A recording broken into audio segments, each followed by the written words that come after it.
تاریخی مذاہب سے یہ بات ثابت ہے کہ انبیاء کے کلام میں کثرت سے استعارات پائے جاتے ہیں جن کی اگر درست تشریح نہ کی جائے تو انسان ہدایت کی بجائے ٹھوکر بھی کھا سکتا ہے۔ چنانچہ آخری زمانے میں جس عیسیٰ بن مریم کے آنے کی پیش گوئی نبی اکرم صلی اللہ علیہ وسلم نے فرمائی، اس میں بھی یہی اصول کار فرما ہے۔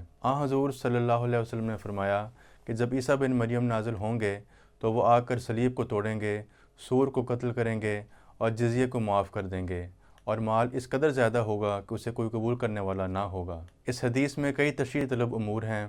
مثلاً حضرت عیسیٰ کے آنے سے مراد جسمانی نہیں بلکہ ایک اور شخص کا آنا مراد ہے جو اپنے اندر آپ کی صفات رکھتا ہو۔ صلیب کو توڑنے سے مراد عیسائیت کے باطل عقائد کا رد کرنا ہے، جبکہ مال کو تقسیم کرنے سے مراد روحانی علوم پھیلانا ہے۔ اس حدیث میں بیان کردہ ایک ایک چیز اپنے اندر پیشگوئی کا رنگ رکھتی ہے جو بڑی شان و شوکت کے ساتھ سیدنا حضرت اقدس مرزا غلام محمد قادیانی، امام مہدی اور مسیح موعود علیہ السلام کی آمد سے پوری ہوئی، اور آپ علیہ السلام نے وہ تمام کام کر دکھائے جس کا ذکر اس حدیث مبارکہ میں ملتا ہے۔